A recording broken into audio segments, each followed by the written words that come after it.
माना जाता है कि आस्था तर्क को नहीं मानती, क्योंकि आस्था भक्ति के भाव को सामने रखकर सही गलत की व्याख्या करती है। हाथरस के हादसे में 123 लोगों की जान चली गई। कार्रवाई हो रही है, आरोपियों के नाम सामने आ रहे हैं, कई तरह के खुलासे हो रहे हैं, लेकिन कुछ सवाल भी हैं जिनके जवाब जरूरी हैं। कौन जिम्मेदार है इसके पीछे? कैसे एक आवाहन पर बेशुमार भीड़ जुट जाती है? क्या हादसे को रोका जा सकता था और क्या आने वाले दिनों में ऐसे हादसों को रोका जा सकेगा?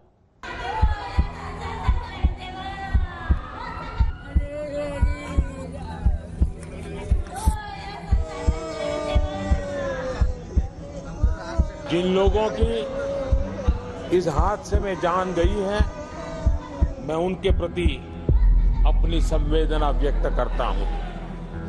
मैं सभी घायलों के जल्द से जल्द ठीक होने की कामना करता हूं। राज्य सरकार की देखरेख में प्रशासन राहत और बचाव कार्य में जुटा हुआ है। जो जानकारी सरकार के पास थी, उसके बावजूद भी सरकार को जो इंतजाम करना चाहिए था वो इंतजाम नहीं किया है। इस लापरवाही की वजह से जो जानें गई हैं, उसकी जिम्मेदार सरकार है। परिवार वालों से मेरी पर्सनल बात हुई, उन्होंने कहा कि प्रशासन की कमी है। उन्होंने कहा कि जो अरेंजमेंट वहां पुलिस का होना चाहिए था वो नहीं था।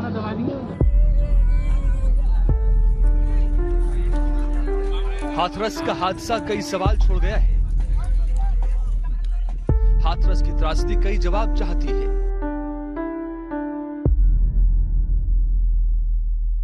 हम लोग इस बात को किसी भी प्रकार से डिनाई नहीं कर सकते। इस प्रकार की घटना केवल एक हादसा नहीं होता। अगर हादसा भी है तो उसके पीछे कौन जिम्मेदार है, और अगर वह घटना घटित हुई है तो इसके पीछे हादसा नहीं तो साजिश किसकी है, कौन इसके पीछे है, इन सभी पहलुओं को लेकर के राज्य सरकार ने तय किया है कि हम इसका एक जुडिशियल इंक्वायरी भी करवाएंगे। गलती किसकी है? दो लोगों की, एक तो आयोजनकर्ता और दूसरे प्रशासन की।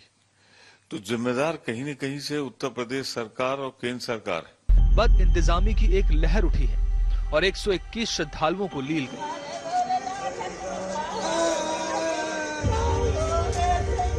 इतनी बड़ी संख्या में जाने जाना कोई पहली बार नहीं है और इस बात की भी कोई गारंटी नहीं कि ऐसा हादसा फिर नहीं होगा।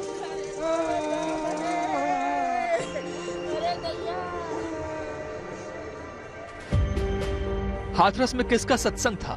कौन आयोजक था? हादसा है या साजिश? इन सवालों से बड़ा सवाल यह है कि हादसे होते क्यों हैं? हर धर्म मजहब के अनुयायियों के कार्यक्रम में भीड़ ऐसे ही आती है। इसी तरह तय संख्या से ज्यादा भीड़ होती है। हादसे न हो इसके लिए क्या किया जाता है, ये बड़ा सवाल है। एक होते हैं ऋषि, एक होते हैं संत और एक होते हैं बाबा। आज ना संत हैं ना ऋषि हैं, बाबाओं की बाढ़ बहुत आ रही है। ना दीक्षित हैं ना शिक्षित हैं और ना किसी अखाड़े की परंपरा से जुड़े हो। कोई मर्यादा नहीं है उनके जीवन की, अमर्यादित जीवन है उनका। धार्मिक आयोजनों में भगदड़ से होने वाली मौतों का जिम्मेदार कौन है? थोड़ी थोड़ी जिम्मेदारी सबको लेनी चाहिए, क्योंकि इतना बड़ा ये दर्दनाक हादसा हुआ है कि लोग अपनी जिम्मेदारी से अगर बचना चाहें तो बच नहीं सकते और ना बचना चाहिए। ये हादसे ना हो उसके लिए सरकार को और प्रोग्राम्स के जो ऑर्गेनाइजर्स हैं उनको मिल बैठ के बात करनी चाहिए, जिसका अभाव मुझे दिखाई दे रहा है। हाथरस जैसी त्रासदियों के पीछे किसकी गलतियां हैं? सारा दोष जो है इसी का है, किसी का दोष नहीं है। हम कहते हैं आपने यज्ञ कराया, ठीक है, सत्संग कराया आपने, सत्संग भी यज्ञ होता है। तो मान लीजिए हमको टाइम नहीं है, तो आपने सत्संग दिलाया, 50,000 80,000 आदमी का आपने एस्टीमेट रखा, 5 लाख आ गए, 10 लाख आ गए, आप रुक जाते, सबसे मिल जाते तो किसी को भी नुकसान नहीं होता, कोई भी आदमी का हताहत नहीं होता। सभी आदमी आपके पीछे भाग रहे हैं, सबसे गलती थी उसी की। ऐसा साधु को तो फांसी होना चाहिए।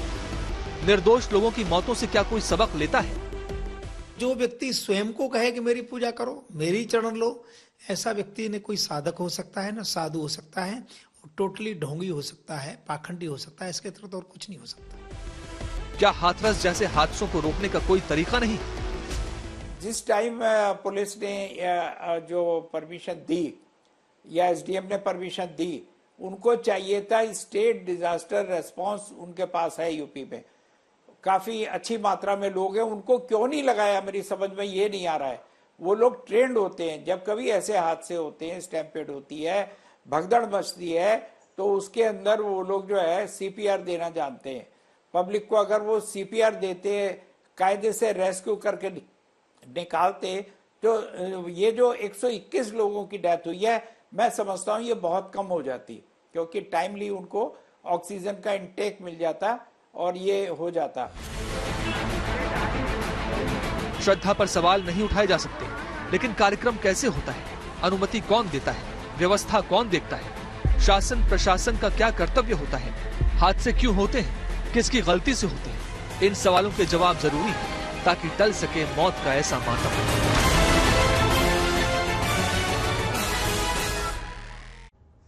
हाथरस हादसे पर एसआईटी रिपोर्ट में भगदड़ के लिए लापरवाही और बद इंतजामी को जिम्मेदार ठहराया गया। इसी रिपोर्ट में आयोजन समिति के लोगों पर अनुमति को शर्तों के उल्लंघन और तथ्यों को छुपाने का आरोप भी लगा। अब पूरे मामले पर राजनीति भी खूब हो रही है। हर दिन एक नई कहानी सामने आ रही है। बस संगत को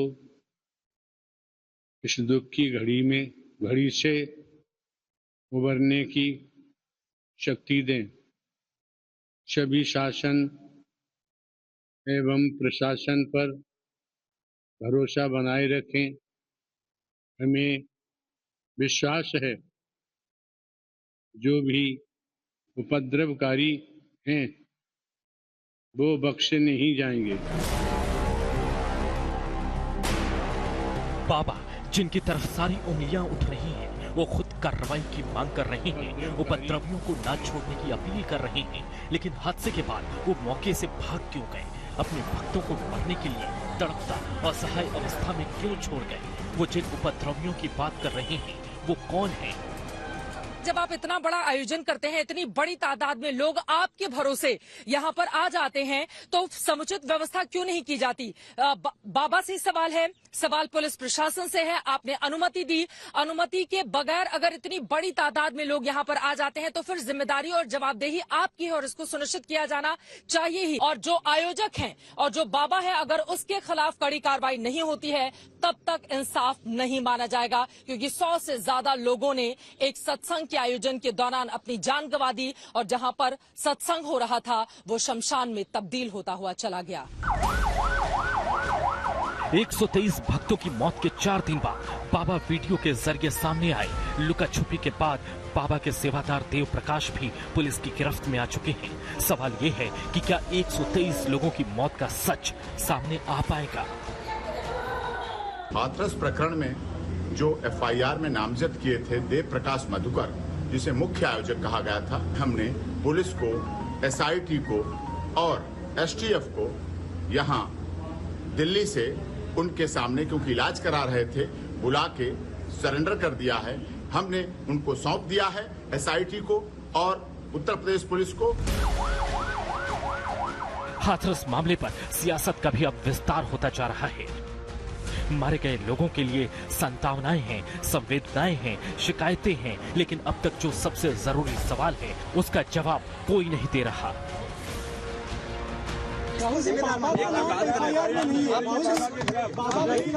परिवार वालों से आपकी बात हुई, उन्होंने क्या कुछ कहा? किसको दोषी मानते हैं? जी देखिए,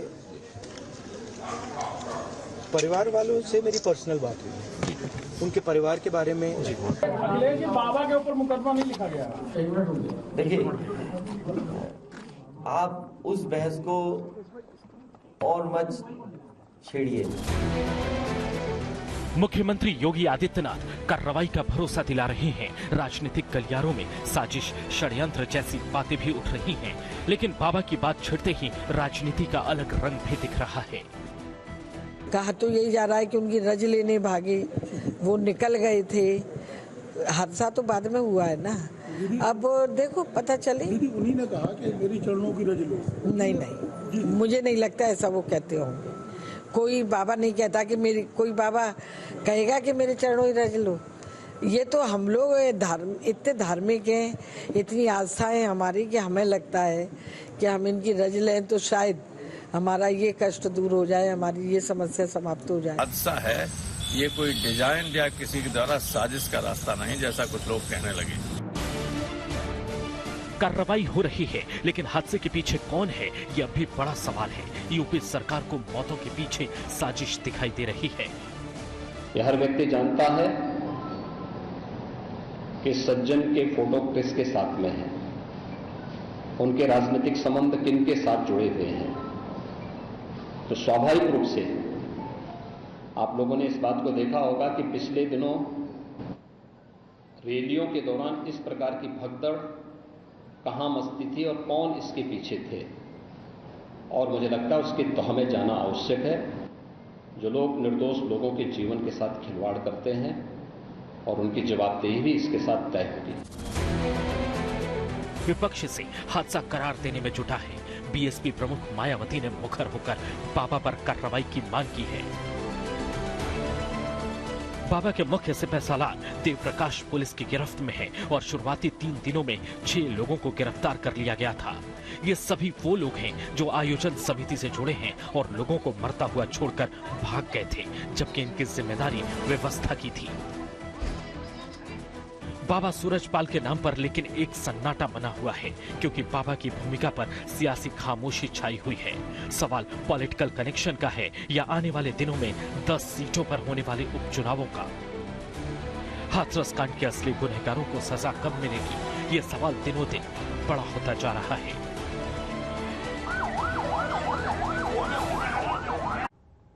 हाथरस हादसे से कई ऐसे सवाल फिर से उभर आए हैं जो हर हादसे के बाद उठते हैं। आयोजक जितना जोर भीड़ जुटाने पर लगाते हैं, क्या उसी तरह व्यवस्था पर भी ध्यान देते हैं? प्रशासन आयोजकों की बताई संख्या के हिसाब से क्या पुख्ता प्रबंध करता है? और अगर भीड़ अनुमान से अधिक होने लगती है, तब क्या इंतजाम किए जाते हैं? धार्मिक कार्यक्रमों में इस तरह के हादसे लगातार होते क्यों हैं?